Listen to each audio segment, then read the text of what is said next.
Oh, hello, it's Prentis here. I'm doing a video today. So I'm gonna be doing today I'll be talking about truth and science. Um and probably a bit at the end about just the personal, sanctification. We'll try to go fast. So science. Yeah, I know a lot of people are kind of hung up on science as the only way to get to truth. And that is kind of true for objective truth. Things that like everyone can see and everyone. So I'm talking about the Ayn Rand world. Yesterday I was talking about Ayn Rand. So in that world, the world down below, yes, that is objective truth.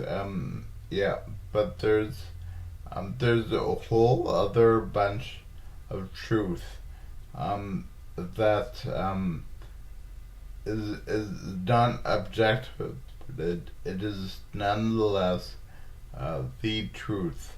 And with like truth with a capital T.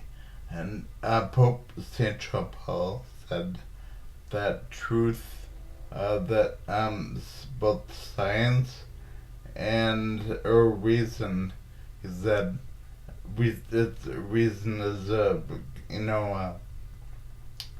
facsimile of the science, and reason and religion, or reason and faith, are both two wings of a bird that soars towards the truth.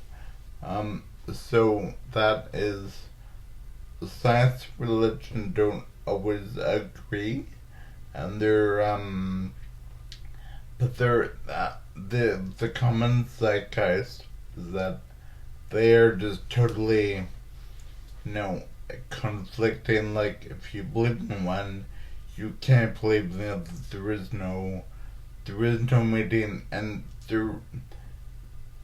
they don't cover the same areas. So there is never going to be objective proof of God, because God does not fit under a microscope. God is the ipsum esse subsistem, as Thomas Aquinas says. So he is the great to be. He is the reason for being. So the reason is not like one creature that we just haven't developed a powerful enough telescope to find God. God is behind all the beings in the world. So see, science and faith they don't meet, but nonetheless each of them is important. Like the Pope says, they're both wings on a bird that flies towards the truth. So, and yeah, that's truth, capital T and S. So a lot of people say, what gives you the right to say it's objective truth? Like, you have the truth. So this is the truth that's been proclaimed for 2,000 years. So it's okay with me if other people say, no, I have the truth, and other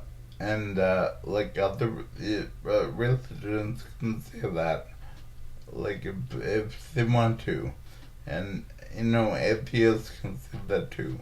So what is not okay with me is when other people And this is kind of the zeitgeist, said that you can't have any opinion on the truth because that is to someone somewhere. and so they say, what about tolerance? And so tolerance, okay, I can have tolerance because I believe in something. And so I can be okay with people who are not there and are like have their own truth, whatever, like Judaism or Buddhism or whatever it is, right? Or atheism or whatever, that's truth. And I've got this truth, and I say it is the truth.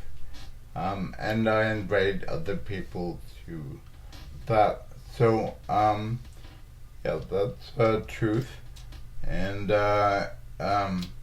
what else are I gonna do? Oh yeah, the Bible, and still science. So next week, Father Spence, is Frank Spence, is doing the Bible in a Year podcast.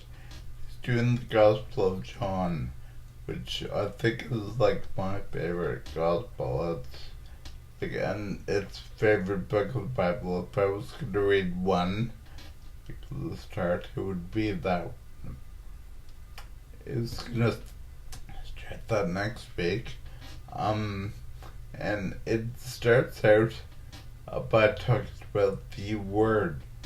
And the Word is not the Bible, not just the Bible. The Word is Jesus Christ, and the Word of God. It's like it's a bigger thing. So it's the word that is used in the Bible as logos, which is the Greek word. Logos means structure, or order, or meaning, or intelligibility, or pattern, or so it's it says in the beginning was the Word, and the Word was with God, and the Word was God. And so the John is saying that this Word of God, which is pattern and meaning, is kind of what was at the center of the creation of everything. It's like God, and so that pattern and intelligibility is important to us, because that is the soil out of which science grew. So the reason that science developed in the 15th and 16th centuries, it's not like a coincidence that was like a really heavily Christian culture. And a lot of people say the Enlightenment, but the Enlightenment kind of started later. In 15 whatever, Francis Bacon, who was a Catholic priest, developed this thing, and he this scientific method, and so we talked about it a lot. So let's talk about it. So so science kind of grew, and the Enlightenment kind of grew like as a result of that, and kind of like they kind of developed together. So, yeah, so I'm gonna stay with science. And the last thing I was gonna say was about there is just so much evil in the world, so it's really hard. So the best thing to do is go with the old adage, like, better to light a candle in the darkness than curse the darkness, or just, yeah, so don't worry about like, change will come when people worry about their own sanctification and their own sin. And so you start with the man in the mirror. That's what Michael Jackson said. And that's yeah, that's pretty much all. And like, I'm not sure how it works, but personal,